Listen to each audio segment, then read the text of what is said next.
Olá pessoal, boa noite, tudo bem com vocês? Boa noite. Pessoal, hoje vamos começar então uma série de discussões relacionadas a temas da atenção primária à saúde. Então gostaria que vocês, se puder, chamem amigos, se não hoje, mas nos nossos próximos encontros. A ideia é que a gente realmente consiga discutir os temas que têm aí uma grande incidência e prevalência na atenção primária à saúde. E nosso primeiro encontro aqui, basicamente, a gente vai discutir juntos relacionado ao tabagismo. Eu não sei quantos de vocês já trabalham na atenção primária à saúde, mas a gente sabe que o tabagismo é um grande problema, é algo que cada vez mais vem sendo debatido. E o Brasil ele tem um programa nacional da luta aí contra o tabagismo. Tá? Esse programa é um programa um pouco mais antigo, mas que ele vem aí ao longo de alguns anos ganhando mais força. Né? Se a gente pensar na década de 80, o tabagismo era algo relativamente normal, não era algo que era combatido.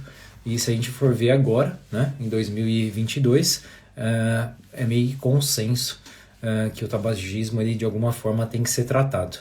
De acordo com a Organização Mundial da Saúde, pessoal, o tabagismo é considerado uma doença crônica, tá? Então, se a gente pegar aquele paciente que tem, por exemplo, 50 anos de idade e o paciente não apresenta diabetes, hipertensão, nenhuma das doenças crônicas, entre aspas, tradicionais, a gente fala, esse paciente ele só fuma. E não, né? Só fuma não é simplesmente só fuma. Então ele apresenta sim uma doença crônica, se a gente for pegar ali ao pé da letra, de acordo com a Organização Mundial da Saúde, de acordo com o Ministério da Saúde também, tá bem? Então o tabagismo aí é sim uma doença crônica e a gente tem que levar isso bastante a sério. Trabalhei durante alguns anos na Unidade Básica de Saúde em São Paulo, trabalhei em diferentes regiões na cidade de São Paulo e fiz parte de grupos de tabagismo na Unidade Básica de Saúde. É algo que é bastante interessante. A gente vê que a gente consegue ali ajudar uma porcentagem legal de pacientes. Eu lembro que no primeiro grupo que eu participei foi um grande desafio, assim, tinha pacientes diversos, paciente desde o idoso com 75 anos até o paciente com 22, 25 anos de idade que estava ali no grupo. Então, realmente é algo que a gente pega ali diferentes perfis de paciente, tá? Então, é legal a gente pensar aí que é uma doença que tem tratamento, o Ministério da Saúde coloca isso em pauta.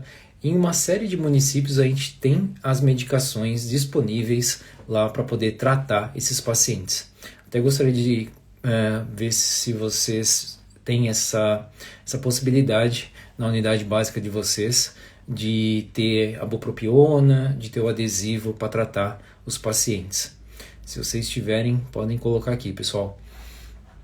No município de São Paulo, nas unidades de saúde que eu trabalhei em 3. E nas 3 a gente tinha grupos para o tabagismo. Então, assim, a gente não prescrevia bupropiona para paciente para tratar, por exemplo, depressão ou de forma aleatória ali a bupropiona ou mesmo o adesivo da nicotina.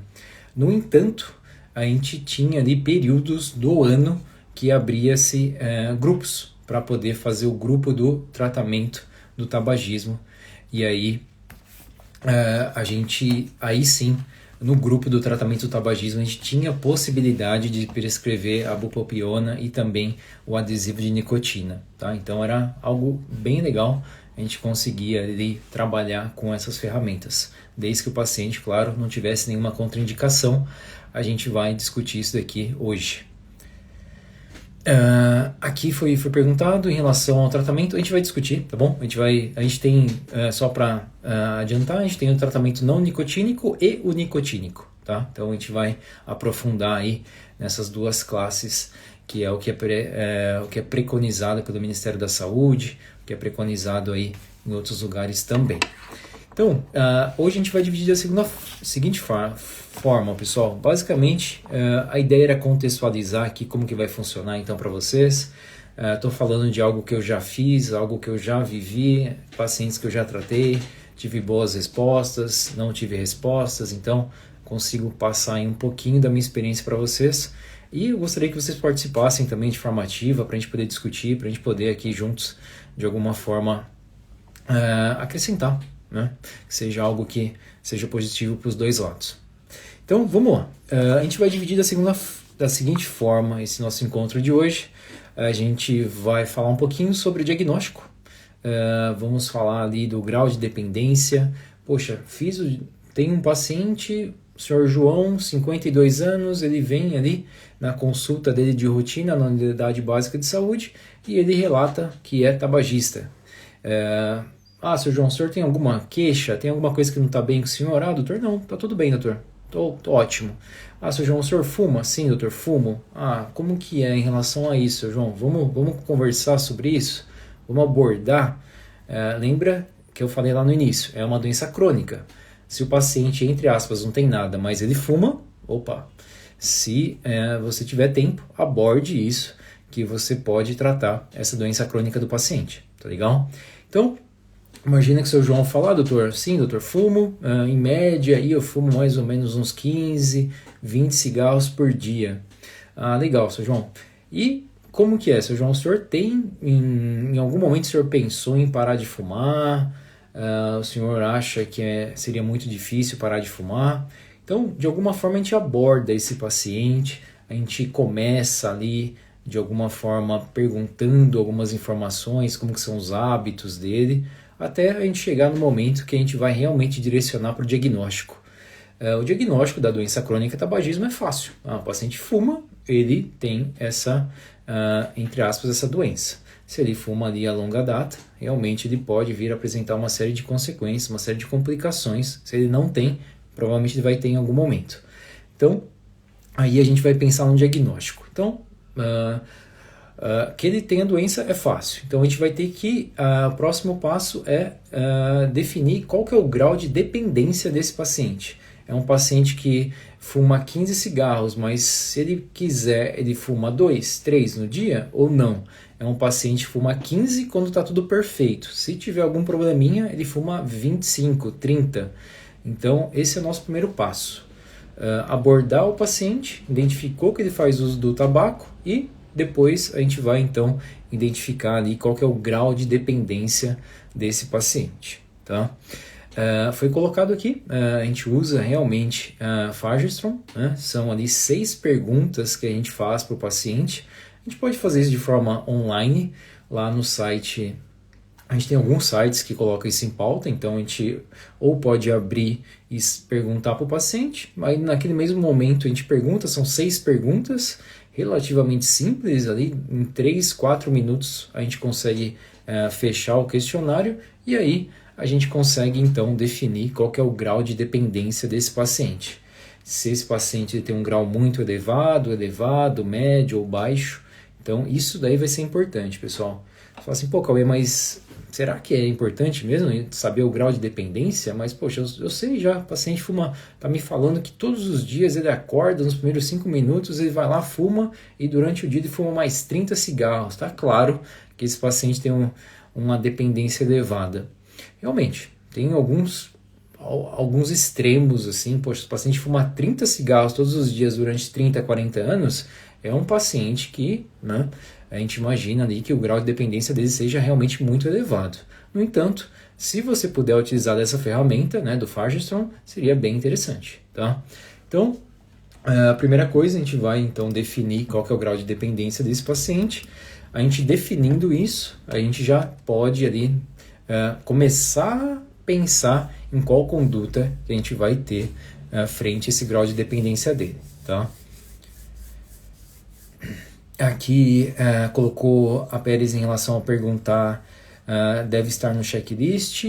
Provavelmente, Pérez, se a gente adaptar isso para o modelo de prova, para o OSCE, realmente a gente pode colocar isso em pauta. Muito provavelmente vai ter ali o grau de dependência como uma pergunta durante a sua anamnese, para que você possa continuar a estação. A Adriana colocou aqui que perdeu, a gente começou agora, Adriana, tá? Acabei de começar. Só falei aqui um pouquinho da definição e a gente entrou ali no diagnóstico do tabagismo e nosso primeiro abordagem aqui, o grau de dependência. A gente vai usar então o teste de Fagenstrom para a gente poder identificar o grau de dependência do paciente. Isso é algo que a gente faz no nosso dia a dia, como médicos atendendo o paciente na atenção primária à saúde, e também a gente faria numa prova também. Se for uma prova abordando esse tema do tabagismo, com certeza a gente vai ter que abordar aqui o grau de dependência do tabaco para o paciente, tá bem? A gente imaginando aqui que é um paciente que ele tem a doença crônica, ele é tabagista, ele tem um grau de dependência, por exemplo, elevado ou muito elevado. Você vai falar assim, vamos lá então, seu João, o senhor me falou que tem 52 anos, o senhor me falou que faz mais ou menos, o senhor fuma 15 cigarros por dia, o senhor me respondeu aqui o teste de Fagenstrom, a gente diagnosticou aqui que o senhor tem um grau de dependência elevado. Vamos então agora saber a motivação. Será que esse paciente está preparado para parar de fumar? Será que eu posso ali já começar uma abordagem para esse paciente parar de fumar? Ou eu vou ter que preparar, vou ter que começar ali a abordar esse paciente naquela primeira consulta, depois na próxima consulta eu vou abordar novamente?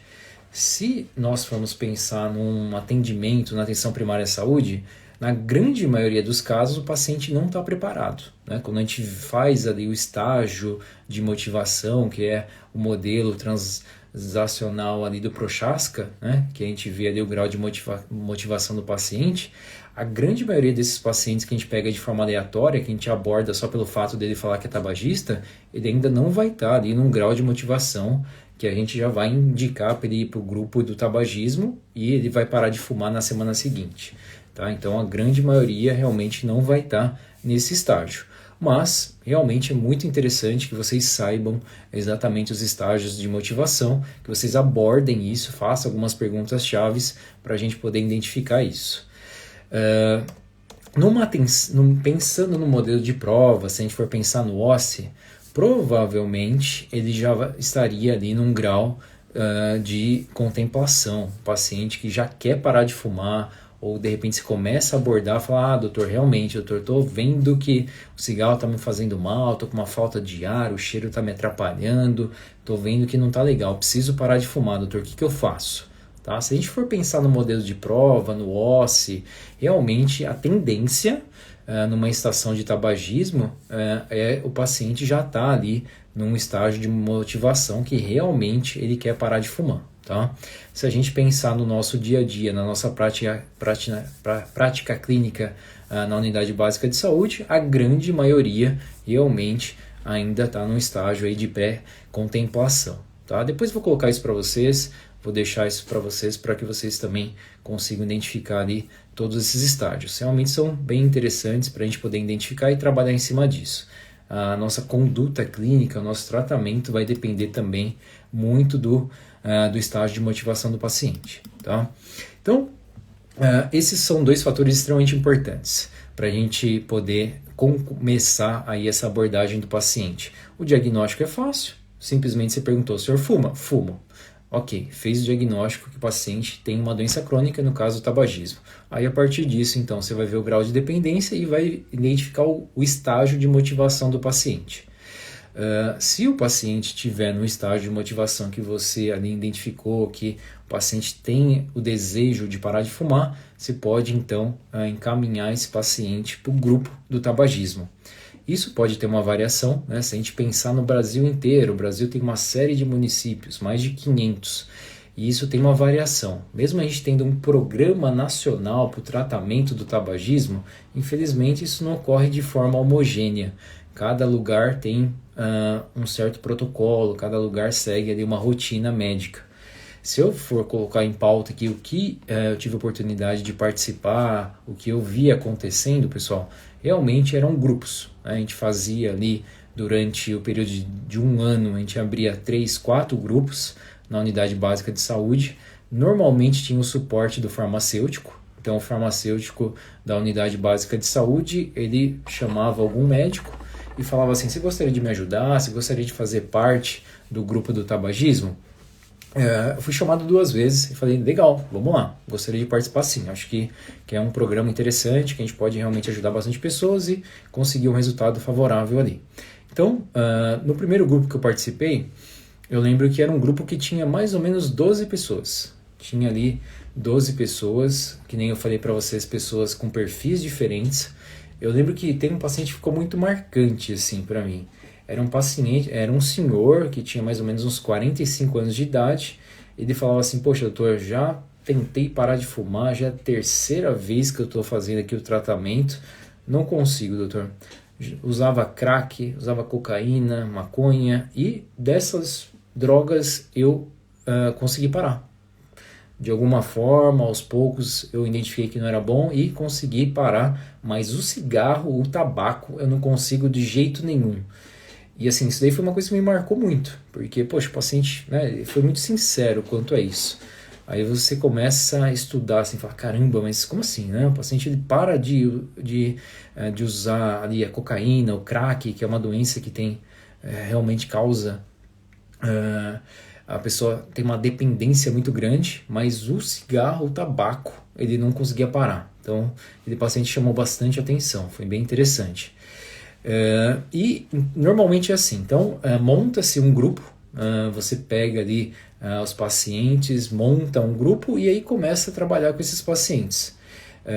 Tem o protocolo, de acordo com o Ministério da Saúde, de acordo com as indicações do INCA, a gente fazer alguns encontros semanais, e depois de um determinado momento a gente começa a transformar esses encontros, ao invés de semanais, mas sim em mensais.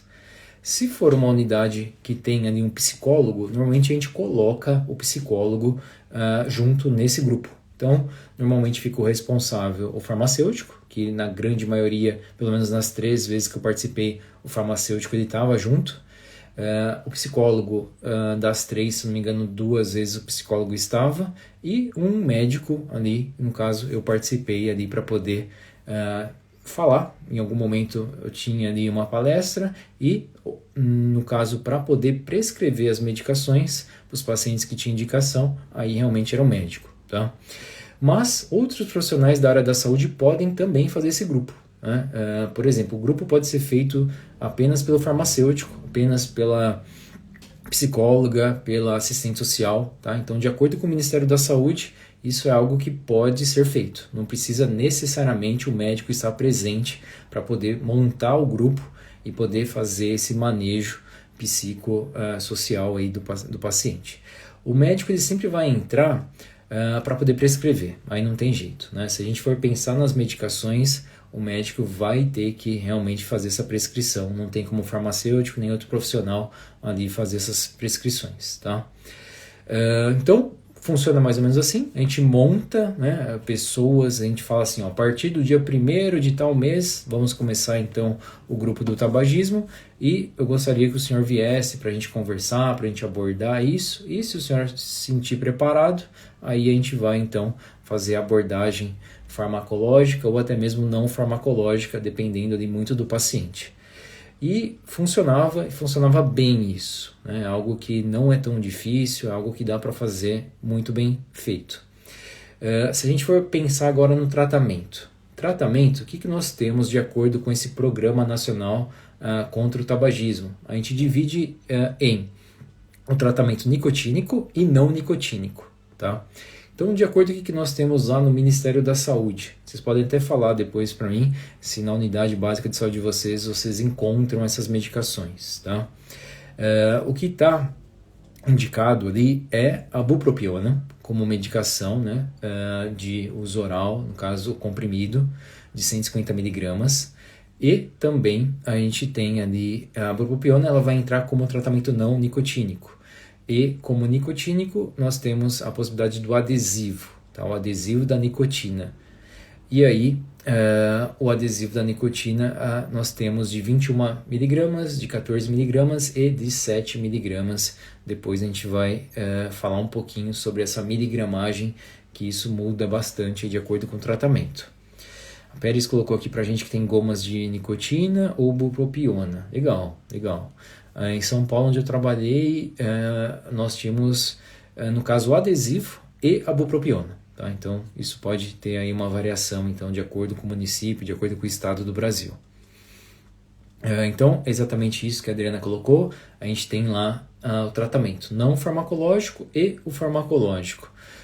O não farmacológico, nesse caso dessa doença crônica, ele é fundamental, né? Não basta você falar assim, ó, o senhor, que nem vamos continuar com o exemplo do seu João. Seu João com 52 anos, seu João, a partir de agora, eu vou passar para o senhor aqui a bupropiona, 150 mg, o senhor vai tomar um comprimido nos 3 primeiros dias, a partir do 4º dia o senhor vai tomar um comprimido, depois de 8 horas o senhor vai tomar o próximo. E eu vou pedir para o senhor colocar um adesivo no braço direito aqui, a cada 24 horas o senhor troca. Se você falar isso, a adesão do paciente provavelmente vai ser muito baixa. Tá? Então a gente tem que fazer toda uma preparação ali para esse paciente. Tá? Então o tratamento farmacológico ele é interessante, ele é algo que vai nos ajudar muito. No entanto, ele tem que vir ali com uma estrutura, tem que ter uma base para esse paciente. Né? Se a gente pensar que é uma doença crônica que causa uma dependência altíssima, em alguns casos até mais do que um caso do crack e da cocaína, que nem eu coloquei para vocês como exemplo, então a gente nunca pode achar que é algo simples, tá bem? A Adriana colocou aqui que o adesivo e o bupropiona usam juntos, doutor. Pode ser usado juntos, tá? Vamos entrar aí exatamente na parte da medicação, a gente pode usar sim. Então, o que a gente costuma fazer? A gente monta uma equipe, que nem eu falei para vocês, o farmacêutico e o médico, eles têm que estar presentes nessa equipe. Pode ser que tenha assistente social, pode ser que tenha psicóloga, pode ser que tenha ali o terapeuta ocupacional. Depende muito o que você vai ter ali de instrumento na sua unidade básica de saúde. Se você tiver uma psicóloga, perfeito, vai ajudar e vai ajudar muito. O tratamento, a gente sempre vai pensar no tratamento não farmacológico e também no tratamento farmacológico. Tá? Então, os dois andam juntos e são indispensáveis se a gente for pensar aí no tabagismo, tá bem? A abordagem não farmacológica, ela tem uma variação muito grande, não é uma coisa exata. Isso vai depender muito das ferramentas que você tem e o fato dos encontros. Esses encontros, quando você reúne ali as pessoas numa sala só e começa a debater aquilo, isso ajuda muito. A gente tem, por exemplo, o caso dos alcoólicos anônimos, que é um case aí do Brasil, né? Que a gente vê aí que acabou se espalhando por diferentes regiões do Brasil e hoje em dia é bastante famoso.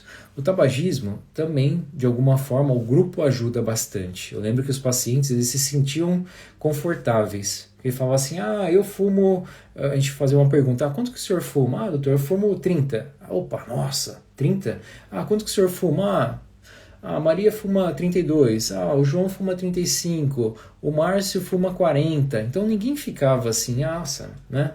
Todo mundo se sentia confortável, porque todo mundo ali fumava, todo mundo tinha aquela determinada doença crônica, tá? Então era um ambiente assim que eu não via as pessoas ficarem muito acolhidas. Eles, depois de algum tempo, a gente deixava eles à vontade, eles começavam a falar e realmente eles falavam a verdade. Isso era bem legal, tá? Então, imagina que você tem um grupo, você tem ali pessoas que têm a mesma doença, que têm o mesmo problema. Quando você junta essas pessoas, elas tendem ali a ter uma adesão maior.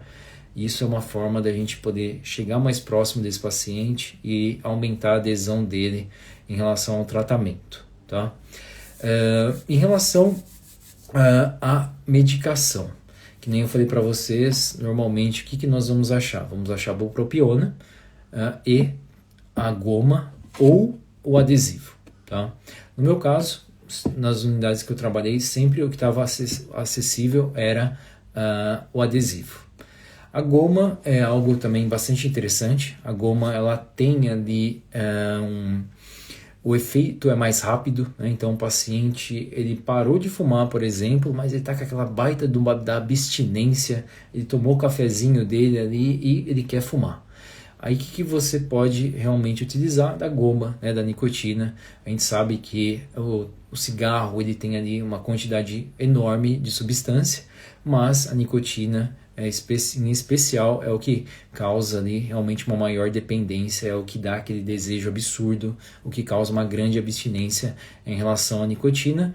Quando você dá a possibilidade dele pegar como se fosse um chiclete e começar a mascar e ter ali a nicotina dele, ele começa ali e, caramba, tô bem. Então, aquela vontade, aquele desejo absurdo dele, aquela abstinência dele, passa, pelo menos por algum tempo. Tá? Então, a goma ela é bem positiva nesse sentido. O adesivo, ele já não tem essa ação tão rápida quanto a goma. O adesivo é aquela coisa que o paciente ele coloca, normalmente a gente pede para ele colocar em membros superiores, né, nos braços ou no tronco, normalmente na parte da frente do tronco, normalmente na parte superior aqui, né, a região próxima da clavícula, um pouquinho abaixo, pode colocar também na região das costas, e o paciente fica 24 horas com esse adesivo da nicotina, tá? Do adesivo, pessoal, que nem eu falei para vocês, às vezes não tem um efeito, né? O paciente está com aquela baita abstinência e fala assim, tá, agora eu vou lá, colei o adesivo, passa 5 minutos e não quer fumar mais. Não, porque a absorção é mais lenta, tá? Então a absorção ali do adesivo realmente é mais lenta, se a gente for comparar com a goma, é bem diferente.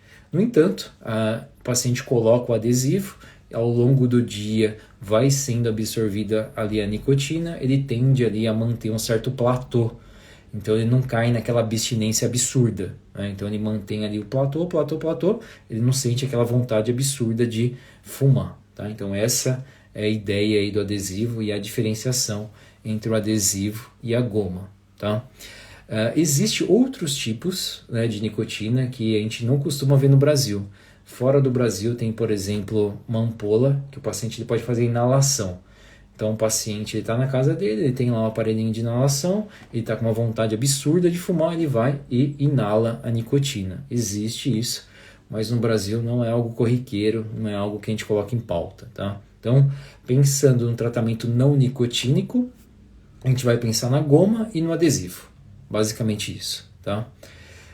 Aí vocês podem falar assim, pô, Cauê, mas quando que eu vou usar então o adesivo ou a goma e quando que eu vou usar a bupropiona, tá?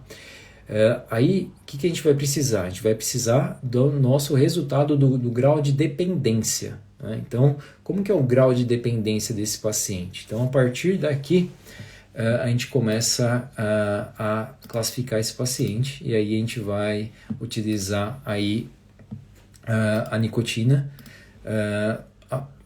para isso, né, de acordo com o grau de dependência do paciente, tá bem? Então, se a gente tiver um paciente que ele tem lá um grau de dependência muito elevado ou elevado, a gente começa com a nicotina, um adesivo. Então, um adesivo de, no caso, 21 miligramas. Lembra que eu falei para vocês que a gente tem 3 miligramagens no adesivo? A gente tem um adesivo de 21 miligramas, de 14 miligramas e de 7 miligramas. Então, quanto maior o grau de dependência do paciente, maior vai ser a miligramagem do adesivo dele, tá? Então, se a gente olhar na literatura, o que eles colocam em pauta? O paciente que fuma mais do que 40 cigarros por dia, ele tem ali um grau de dependência que é considerado muito elevado. Para esses pacientes, a gente pode fazer 21 miligramas mais 21 miligramas, ou seja, a dose máxima, que seria 42 miligramas dia. Sinceramente, isso não é nossa realidade no SUS, porque senão a gente precisaria de um número de adesivos muito grande. E eles são caros, eles não são acessíveis a rodo. Então, mesmo o paciente tem um grau elevado ou muito elevado, a gente costuma fazer um único adesivo a cada 24 horas de 21 miligramas, tá? Mas é algo que é possível, então é interessante que vocês saibam disso. A miligramagem máxima aí seria 42 miligramas, ou seja, 2 adesivos a cada 24 horas para um paciente que tem um grau de dependência muito elevado ou que fuma aí mais do que 40 cigarros dia, tá bem? Se a gente pegar um paciente que fuma, que tem um grau elevado, aí realmente a gente já pode utilizar 21 miligramas, na grande maioria dos casos já vai ser o suficiente, tá? De acordo com a classificação, se a gente for utilizar de acordo com o número de cigarros, ele coloca assim da seguinte forma para a gente. 20 ou mais, a gente usa 21 miligramas para o adesivo. Se for mais do que 40, a gente pode utilizar até 2 adesivos, totalizando 42 miligramas. Se o paciente fumar entre 11 e 19 cigarros, a gente usa o adesivo de 14 miligramas dia. Se o paciente fuma entre 6 a 10 cigarros, a gente usa aí 7 miligramas dia, tá? Aí você fala assim, pô, Cauê, mas e o paciente que fuma menos do que 6, então? O que a gente faz com esse paciente? Para esse paciente não está indicado o uso do adesivo, tá? Então isso é interessante a gente colocar em pauta também. O paciente fuma 3 cigarros, mas quer parar de fumar. Poxa, doutor, fumo 3 cigarros, é pouco, eu sei que não é muito, talvez não está me fazendo muito mal, mas eu quero parar de fumar, doutor, posso usar o adesivo? Não está preconizado, tá? Então o preconizado é que seja aí a partir de 6 cigarros por dia. Menos do que isso, não tem aí a indicação de utilizar o adesivo, tá? Nesses casos, o que a gente costuma fazer? Lembra que o adesivo você coloca, fica durante 24 horas, ou seja, a absorção é lenta durante esse período de 24 horas. Nesse caso do paciente que ele fuma até 5 cigarros, a gente costuma utilizar a goma, tá? Ou a pastilha. Por quê? Porque o paciente ele fuma pouco, no entanto ele fuma. E quando ele tem aquela abstinência, aquela vontade absurda de fumar, ele vai, pega a goma, o chiclete, entre aspas, dele e, opa, legal. Opa, deu aquela aliviada, já consegue ali, ao invés dele fumar, ele vai, pega a goma e mantém o platô dele ali, consegue manter a taxa de nicotina e não precisa necessariamente sair fumando, tá bom? Então isso ajuda e ajuda bastante. Então essa seria uma grande diferença aí entre o uso da goma e o uso do adesivo, tá bem? Cauê, posso utilizar a goma para um paciente que fuma 40 cigarros por dia? Pode, tá? Mas tome cuidado de não colocar ali uma dose elevada do adesivo, né, 21 miligramas, e falar para ele pegar ali mais 5 gomas quando ele tiver com vontade de fumar. Que aí realmente pode chegar ali numa dosagem maior do que os 42 miligramas por dia, e aí você vai estar cometendo uma heterogeneia de ter prescrito isso, tá? Então tomem cuidado quanto a isso. Normalmente, a gente não mistura muito, tá? Sinceramente, para não ter muito risco, a não ser que seja um paciente que você já conhece, aquele paciente que você fala, não, isso daqui, o que eu falar, ele vai fazer. Então, aí pode ser. Você coloca o adesivo e fala para ele utilizar a goma ali, talvez uma ou metade de uma, em outro momento mais a metade, tá? Só para ele não chegar numa dosagem muito alta. Pode ser, mas tomar cuidado em relação a isso. A gente não costuma sair prescrevendo para todos os pacientes, porque tem o risco de ultrapassar a dose máxima de nicotina através da goma mais o adesivo, tá bem? E em relação à associação de adesivo mais a medicação de uso oral, quando que está indicado, tá? Na literatura, isso daqui tem algumas controvérsias, né? Não é uma coisa assim que fala, não, é isso e acabou. Mas, se a gente for pegar aqui, de acordo com o protocolo da Conitec de 2020, que é um órgão que faz aqui os protocolos do Ministério da Saúde, depois eu vou deixar para vocês esse link, tá? Ele está resumido, está bem legal. E aí, o que eles colocam para a gente? A associação, então, de adesivo com a medicação, no caso a bupropiona de uso oral, a gente vai fazer a partir de 20 cigarros, tá? Então é aquele paciente tabagista com mais de 20 cigarros por dia que apresenta dificuldade, então, para reduzir o número de cigarros, mas que estão motivados, ou seja, ele encontra-se no estágio de motivação ali que ele quer parar de fumar, ele é um forte candidato a realmente parar de fumar. Aí, se ele não tiver nenhuma contraindicação, para esses pacientes que fumam mais do que 20 cigarros por dia, a gente pode sim associar o uso do adesivo mais a medicação de uso oral, tá? A Pérez perguntou aqui, quanto tempo se puder dar a bupropiona, tem tempo limite? O tratamento preconizado pelo Ministério da Saúde é de 12 meses, tá? No entanto, a gente costuma fazer isso em estágios, né? Então, normalmente a gente faz o tratamento de 12 semanas. Depois de 12 semanas, a gente vai reavaliar assim, na verdade a gente não vai reavaliar porque esse paciente durante as 12 semanas a gente está acompanhando ele. Se não é o médico, é o farmacêutico, se não é o farmacêutico, é o psicólogo. Esse paciente está ali próximo da unidade básica de saúde, a gente está monitorando esse paciente. Então, inicialmente, esse tratamento ele é feito durante 12 semanas, e aí depois a gente vai continuar acompanhando esse paciente. Tem um paciente que pode utilizar ali por um período mais longo. É aquele paciente que parou de fumar, mas de vez em quando tem recaída, e aí você pode, de repente, continuar ali por um período maior, tá?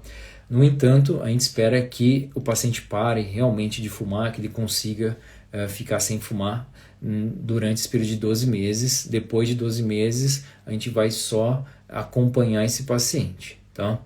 Aí, vamos supor que o paciente fez o tratamento de 12 meses, mas fala, doutor, não deu. Todo dia eu tenho que fumar pelo menos um cigarro, tem dia que eu fumo 3, tem dia que eu fumo 5, e quando eu tô nervoso não tem jeito, doutor. Tem dia que eu fumo 10 cigarros. Nesse caso, a gente vai considerar que o tratamento não foi eficaz, né? Você fez o tratamento bonitinho ali durante 12 semanas, acompanhou o paciente e ele continua fumando. Nesse caso, o tratamento não foi eficaz, por melhor médico que você seja, por mais atenção que você dê para o paciente, pode acontecer disso realmente do paciente não ter um bom resultado frente ao tratamento. Pode acontecer, fato, tá? Mas, se a gente for dividir em etapas, então, só para poder responder de forma mais assertiva, o tratamento com a bupropiona a gente faz então durante 12 semanas e reavalia. Depois a gente vai pensar numa estratégia, se a gente vai mudar a medicação, se de alguma forma a gente vai continuar, mas a gente tem que respeitar essas 12 semanas. E o tempo de tratamento? O tempo de tratamento é 12 meses, o que está prescrito aí de acordo com os protocolos do Ministério da Saúde, tá? Nesse período de 12 meses, envolve aí 3 etapas. Nossa primeira etapa é de avaliação. Você avaliou o paciente, esse paciente pode fazer o uso da nicotina e da bupropiona, por exemplo. Depois você vai fazer a intervenção. A intervenção ela pode ser medicamentosa, não medicamentosa, pode ser as duas, como seria realmente mais eficaz. E depois o período de manutenção da abstinência, que normalmente a gente faz aí depois das 12 semanas até completar um ano, tá bem? Então a gente continua acompanhando esse paciente até completar um ano. Depois esse paciente ele manteve-se sem fumar, aí sim a gente pode falar que o tratamento foi eficaz, depois de 12 meses, tá bom? Então esse período de manutenção é extremamente importante, é um período aí que realmente o paciente está lutando ali para parar de fumar, tá? Vamos lá. Agora, o que é interessante a gente falar? A gente falou então do tratamento nicotínico, que é feito através do adesivo. O adesivo, que nem eu falei para vocês, 21 mg, 14 mg, 7 mg, vai ser escolhido de acordo com o grau de dependência, de acordo com quantos cigarros que o paciente fuma por dia. Além do adesivo, a gente tem a possibilidade de fazer a goma. A goma está muito bem indicada para os pacientes que fumam menos do que 6 cigarros por dia, que aí só a goma realmente já seria o tratamento nicotínico para esse paciente, tá bem? E se a gente precisar associar? Fala, pô, Cauê, beleza. Então, vou precisar associar. Vou fazer o tratamento nicotínico mais o tratamento não nicotínico. Quais são as minhas opções? De acordo com o Ministério da Saúde, a medicação padrão ouro, tá? Aquela medicação que a gente fala assim, qual que é a medicação que eu iria fazer aqui para esse paciente? É a bupropiona. A bupropiona é uma medicação que a gente usa, tem diferentes indicações, no entanto, no Brasil, ela tem aí essa indicação como padrão ouro para a gente utilizar para o tabagismo. Aí você fala assim, pô, Cauê, beleza, então eu vou poder utilizar a bupropiona para todos os meus pacientes que fumam? Não, né? Que nem eu falei para vocês, a bupropiona, mesmo ela podendo estar presente ali na sua unidade básica de saúde, mesmo fazendo parte das medicações, ela não fica acessível para qualquer paciente. Só para os pacientes que realmente fazem parte do grupo do tabagismo, e mesmo para esses pacientes que tiverem a indicação do uso do tratamento medicamentoso, a bupropiona não é para todo mundo, tá? A gente tem uma série aí de contraindicações para a bupropiona. Então a gente vai ter 2 tipos de contraindicações. Isso é muito importante, pessoal. Isso daqui a gente vai, ao longo ali dos nossos encontros, em algum momento a gente vai chamar o paciente de lado, a gente vai fazer uma boa de uma anamnese desse paciente e vamos identificar se esse paciente não tem nenhuma contraindicação de fazer uso da bupropiona, tá? Mesmo que ele tiver um grau elevado ali de dependência, elevado ou muito elevado, não só isso garante que ele pode fazer uso da bupropiona, tá? Como que a gente vai dividir então as contraindicações da bupropiona? Basicamente a gente divide em 2, tá? A bupropiona que ela tem contraindicação absoluta, ou seja, se o paciente tiver aquele determinado fator, não vai poder usar a bupropiona, fato. Esse paciente, se eu estiver prescrevendo a bupropiona para ele, eu vou estar cometendo uma iatrogenia e o paciente pode até ter um risco aí de morte caso ele utilize. E temos também essas contraindicações relativas, né, que são aqueles pacientes que ele tem ali uma contraindicação, mas a gente pode fazer o manejo, tá? Eu vou colocar aqui, numerar para vocês algumas delas. A Pérez colocou, não se pode usar em pessoas com convulsões. Exatamente. Por quê? A bupropiona, o que ela faz? Mesmo ela tendo um efeito ali antidepressivo, ela diminuindo essa compulsão, ela podendo ajudar em muito ali na abstinência, a bupropiona, ela diminui o limiar da convulsão. Então, se é um paciente que tem ali uma propensão, ou se é um paciente que já faz o tratamento, né, que sabe, tem um antecedente de convulsão, esse paciente ele não pode usar bupropiona, porque você realmente coloca esse paciente em risco de estar convulsionando, tá? Então, contraindicações absolutas. Antecedente convulsivo. O paciente convulsionou uma vez na vida. Contraindicação absoluta. Paciente epilético. Contraindicação absoluta. Convulsão febril na infância, pessoal. Então, imagina que o paciente fala, doutor, tive malária quando eu tinha 5 anos de idade e minha mãe falou que eu convulsionei. Depois daquilo, nunca mais convulsionei. Tá lá, tá na literatura. Se teve um caso de convulsão febril na infância, não é para fazer a bupropiona, tá? Algumas outras alterações, tais como uma eletroencefalografia conhecida, no caso de alcoolistas em fase de retirada do álcool, benzodiazepínico, outros sedativos, a gente ali evita de fazer então a bupropiona, tá? Se o paciente tiver bulimia, acho que a Adriana colocou isso em pauta, o paciente que tem tumor cerebral, um paciente que tem anorexia nervosa, dentre algumas outras doenças, tá bom? O que eu gostaria de colocar aqui para vocês, o que, assim, no nosso dia a dia, que é muito, muito importante, antecedente convulsivo, epilepsia e a convulsão febril na infância, isso aqui já, de alguma forma, norteia a gente. A gente vai saber, se o paciente tiver um tumor, provavelmente, se for conhecido, ele vai falar para você, em algum momento isso vai chegar. Se for, de repente, uma jovem que você vê ali que tem alguma doença, tem alguma coisa por trás, aí é interessante investigar em relação à bulimia, mas um paciente ali de meia idade provavelmente não vai ter esse risco, tá bem? Tanto da bulimia como a anorexia nervosa, tem ali algumas idades que acaba sendo mais prevalente. E as contraindicações relativas, né? A gente tem ali algumas medicações, os antipsicóticos, os antidepressivos, os corticoides, tá? Então, corticosteroides sistêmicos. Imagina aquela senhorinha que a gente encontra muito na unidade básica de saúde, aquela paciente que faz tratamento com corticoide, que ela usa ali, de repente, alguma medicação para tratar ou um lúpus, ou uma artrite reumatoide. Então, a gente vai ter que investigar isso, tá? Se for uma contraindicação relativa, aí o que a gente vai fazer? A gente vai continuar com a nossa anamnese, né? Então, imagina que é uma senhora que quer parar de fumar, no entanto, ela faz uso de corticoide, ela faz uso de 20 mg de prednisona porque ela tem artrite reumatoide. Essa paciente, ela pode utilizar a bupropiona?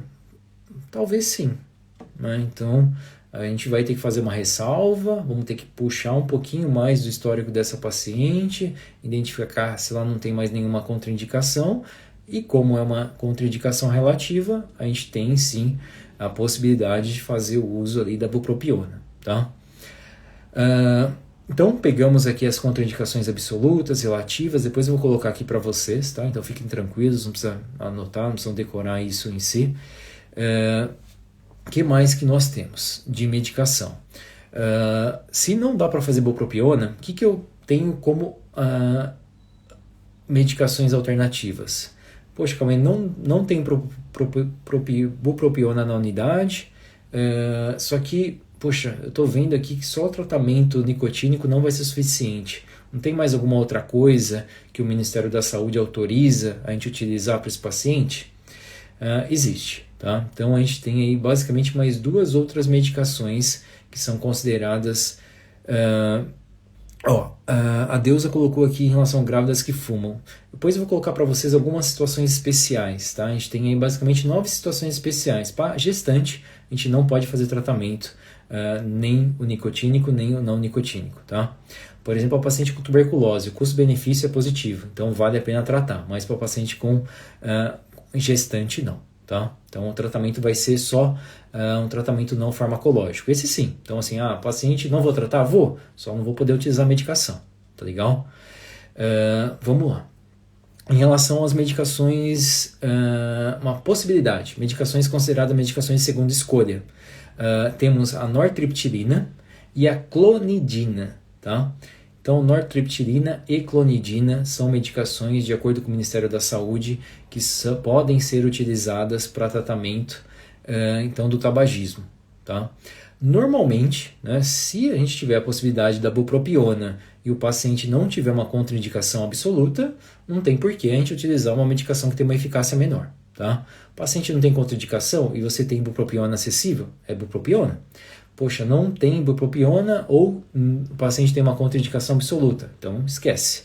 Vamos pensar nas outras medicações. Nortriptilina, o paciente pode? Vou ter que avaliar também, mas as contraindicações acabam sendo um pouquinho menores. O paciente, a gente pode ali utilizar para uma gama maior de pacientes, mesmo com algumas comorbidades. Uma outra opção é a clonidina. Sinceramente, eu nunca vi nenhum paciente ser tratado com clonidina no tratamento do tabagismo, tá? Que a gente costuma utilizar, tanto a clonidina como a nortriptilina, no paciente que não teve um bom resultado. O paciente fez o tratamento ali de 12 semanas com o adesivo, com a goma, mais a bupropiona e, no entanto, esse paciente continua fumando. Ele fala, doutor, infelizmente não deu, doutor, preciso de alguma outra medicação, as coisas não estão legais, continuo fumando meus 10, 15 cigarros por dia. Aí, a gente vai avaliar esse paciente e a gente não vai simplesmente colocar, não, então o senhor vai tomar bupropiona por mais 12 semanas. Não, né? Aí nesse caso a gente tem a possibilidade de fazer o tratamento com outra medicação e a outra medicação vai ser a nortriptilina ou a clonidina, tá bem? Que é muito importante a gente colocar em pauta, isso aqui é questão de prova, que os examinadores gostam de colocar em pauta, tá? Além das contraindicações absolutas e relativas da bupropiona, algo que a gente sabe que pode acontecer, que é muito corriqueiro acontecer, é aumentar a pressão arterial sistêmica do paciente. Então, esse paciente que faz uso da bupropiona, a gente vai ter que monitorar a pressão arterial desse paciente, porque a tendência é que a pressão arterial dele aumente, tá? Se a gente pensar que é um paciente que já é hipertenso e que já tem uma hipertensão descompensada, o cuidado vai ter que ser ainda maior, tá bem? O Fabrício colocou aqui em pauta um outro triciclo que poderia usar. De acordo com o Ministério da Saúde, são essas 3 medicações que estão orientadas, tá bom, Fabrício? Se você falar assim, poxa, quero ter o respaldo, quero prescrever e realmente ter o respaldo ali do protocolo, o que eu vou utilizar? É isso, bupropiona, ou a nortriptilina, ou a clonidina, tá? A gente não tem ali o respaldo, de acordo com o Ministério da Saúde, para usar a amitriptilina, por exemplo, para o tratamento do tabagismo, tá bem? Então não é simples assim, né? Falar, não, mas não tem bupropiona, não tem nortriptilina, não tem clonidina, então tem aqui algo parecido. Tem uma amitriptilina, vou utilizar? Não, né? Não é o que está no Ministério da Saúde, não é o que a gente tem respaldo para utilizar, tá bom? Então tomem bastante cuidado quanto a isso. Em relação As medicações, então, é isso. A gente tem respaldo de fazer essas 3 medicações, lembrando que sempre que possível a gente vai utilizar a bupropiona. Por que a bupropiona, pessoal? A bupropiona, além de ser uma medicação que ela tem uma maior eficácia, de acordo com os estudos, é a medicação que dá o menor... o paciente acaba sofrendo com menos efeitos colaterais, tá? Isso está bem claro ali, quando a gente lê as diretrizes, que o paciente que faz uso da bupropiona, ele acaba tendo menos efeitos colaterais, não só a medicação, mas também, se a gente for comparar em relação à abstinência. Então, é um paciente que tem ele tende a ter menos abstinência, de acordo com os estudos com os pacientes que tomaram outras medicações, e em relação ao efeito colateral, a bupropiona também não é das medicações que causa um grande ou vários efeitos colaterais, tá? Então, por isso, a bupropiona é a medicação de escolha para esse paciente. Vamos pegar aqui algumas situações em especial, né? Gestante. Vou tratar a gestante? Vou tratar o paciente com tuberculose? Vou tratar o velhinho de 75 anos que chega com dispneia? Doutor, tenho uma tosse, todo dia eu tosso, tô com falta de ar, não consigo mais subir escada, fui no cardiologista, ele falou que eu tenho que parar de fumar, doutor. Falou que eu não tenho nada no coração, não tenho doença respiratória, não tenho DPOC, não tenho insuficiência cardíaca, mas ele falou que eu preciso parar de fumar. Posso parar, doutor? O senhor me aconselha a usar alguma medicação? Se o paciente não tiver nenhuma contraindicação específica ali, absoluta ou relativa, para a gente pensar, pode sim utilizar esse tratamento para o idoso, tá? Então isso é algo que a gente pode manejar também. Então vamos lá, vamos pegar situações aqui. Eu tenho 7 situações para apresentar para vocês. Gestante.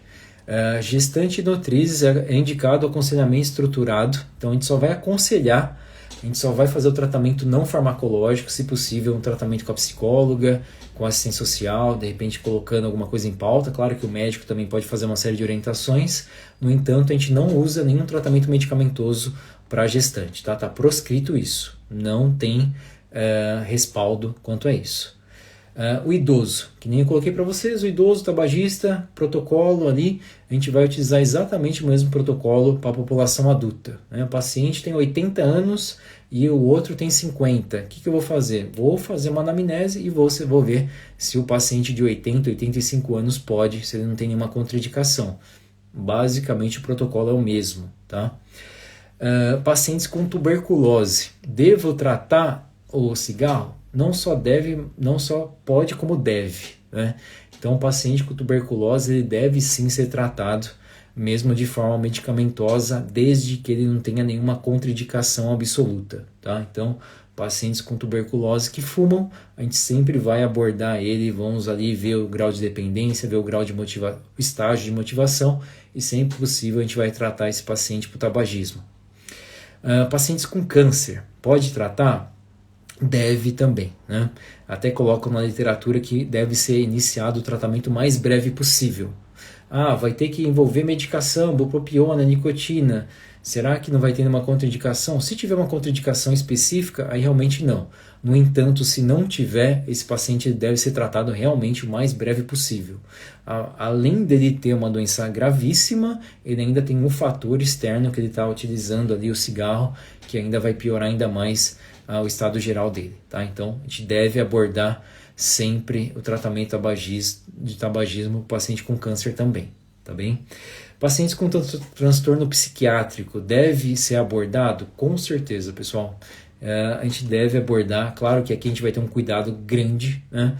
Poxa, o paciente já faz uso de benzodiazepínico, já faz uso de outras medicações antidepressivas, e você vai colocar ainda mais a bupropiona. Será que você não vai descompensar, não vai de alguma forma atrapalhar o tratamento que ele já está fazendo?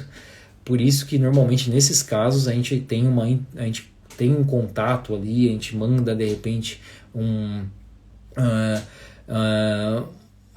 a gente pode fazer uma interconsulta, né? A gente pode fazer, de repente, em alguns locais a gente tem essa possibilidade de fazer um contato com o psiquiatra que faz o tratamento do paciente e realmente tentar adequar o tratamento dele, além do tratamento que ele já está fazendo para a doença psiquiátrica, a gente faz também o tratamento para o tabagismo, tá? Se é um paciente que é psiquiátrico, no entanto, quem faz o manejo é você ali como médico da unidade básica de saúde, aí é mais fácil, né? Porque aí você começa a pensar, poxa, o paciente faz uso de sertralina, 50 miligramas, 2 comprimidos por dia e também faz o uso ali de um benzodiazepínico. Só que o paciente continua fumando, continua ali cada vez mais ansioso, agitado. E se eu acrescentar bupropiona, será que vai fazer mal para ele? Um paciente da unidade, será que ele não pode vir na semana que vem para ele me contar como que está adicionando a bupropiona? Então fica um pouco mais fácil, tá? Se esse paciente for um paciente seu, que você faz o manejo da doença psiquiátrica, aí é relativamente tranquilo. Se é um paciente que faz tratamento com psiquiatra fora, aí realmente o ideal é que você consiga de alguma forma se comunicar com esse psiquiatra para começar o tratamento dele, tá? Pacientes hospitalizados, a gente deve fazer ali o tratamento ou não? Sim, tá? Então a intervenção ela deve ser feita, né, independente o porquê da hospitalização dele, mas a gente deve abordar sim esse paciente e, se possível, começar a tratar esse paciente o quanto antes, tá? É um ótimo momento ali para você colocar isso em pauta, né? Poxa, estou no hospital, não trabalho na UBS, trabalho só no hospital, mas o paciente está aqui internado durante 10 dias porque teve uma fratura de colo do fêmur, por exemplo. Isso é muito comum no idoso, a gente sabe.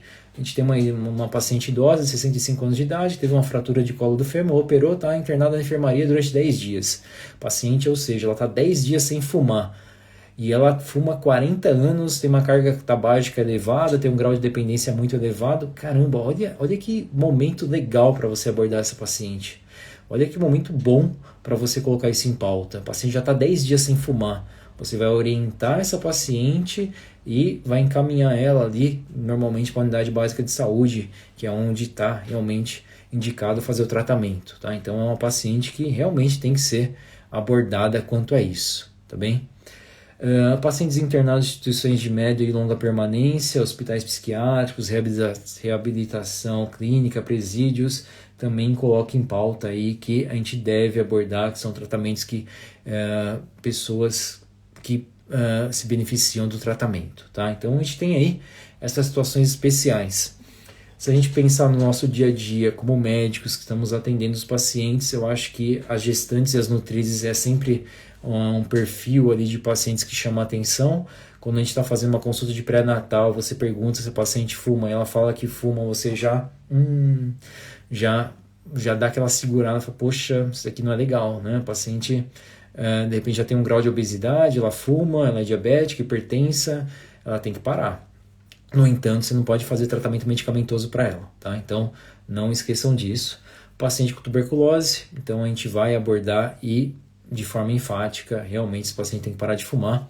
O idoso, a gente segue o protocolo da população adulta, e o paciente com câncer, realmente, ele tem que parar de fumar, independente do câncer que ele tenha, tá legal?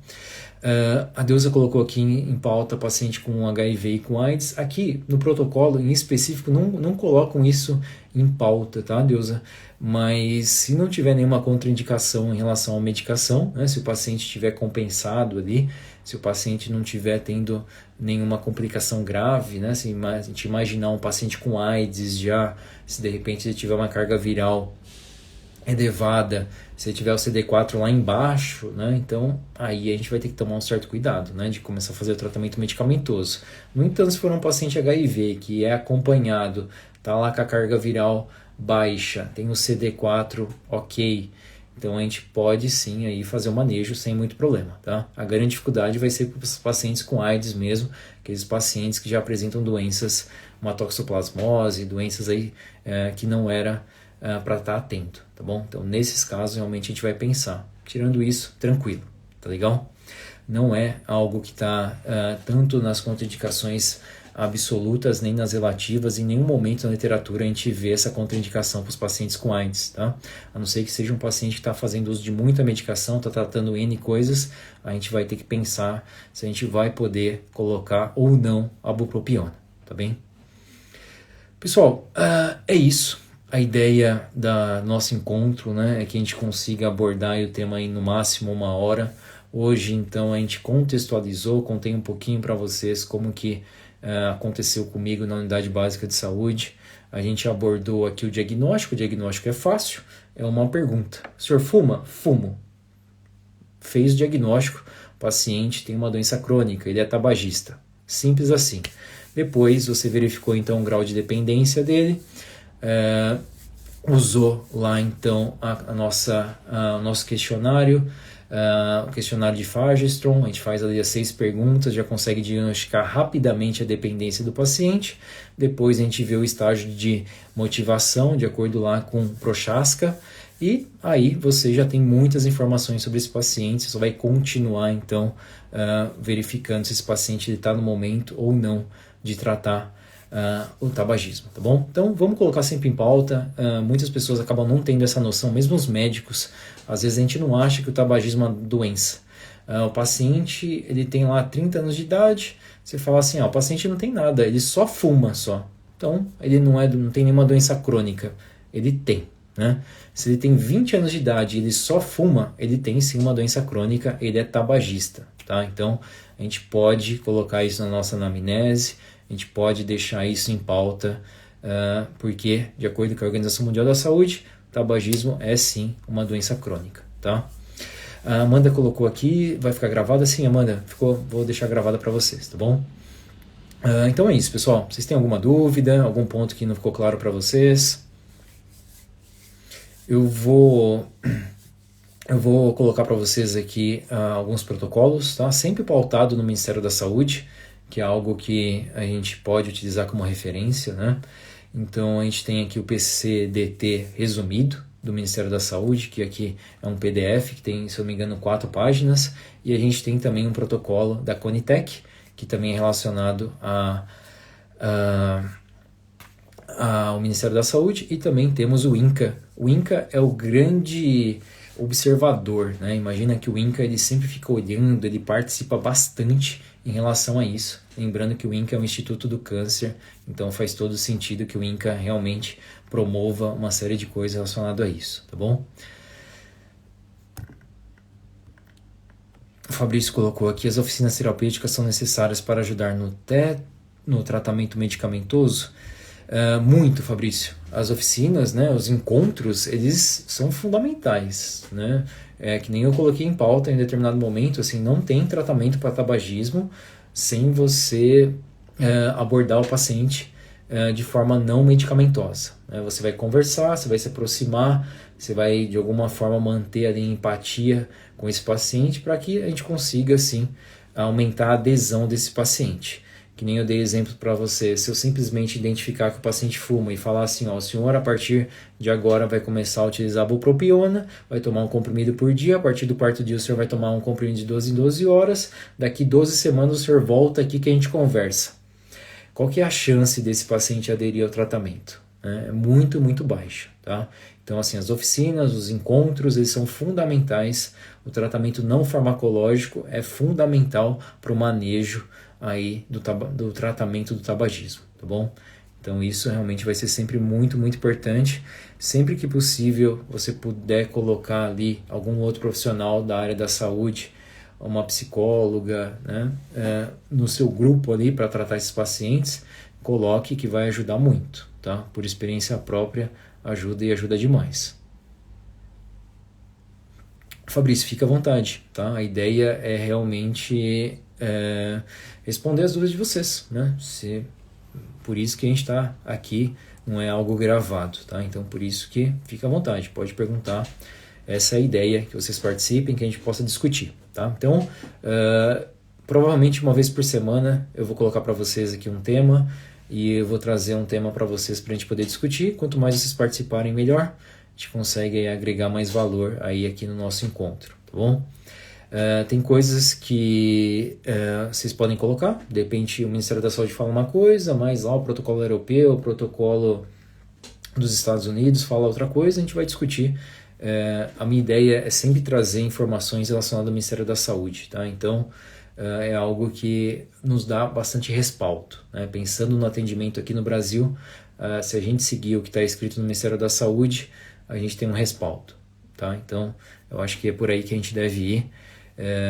Vamos tentar seguir nessa linha que eu acho que vai funcionar melhor, tá bom? Então é isso, pessoal. As lives vão ficar gravadas sempre, tá? A ideia é que fique aqui para vocês. Se vocês tiverem alguma dúvida, escrevam embaixo, fique à vontade. Nas próximas, quanto mais vocês participarem, melhor, tá? Fiquem à vontade de fazer perguntas, não tem perguntas bobas, a gente está aqui para aprender juntos, tá bom? Então é isso, um grande abraço para vocês, muito obrigado pela participação de todos, obrigado pelas perguntas, obrigado pelo tempo de vocês e estamos juntos, tá bem? Até mais, até a próxima, depois eu aviso para vocês aqui pelos stories, tá bem? Até mais, pessoal.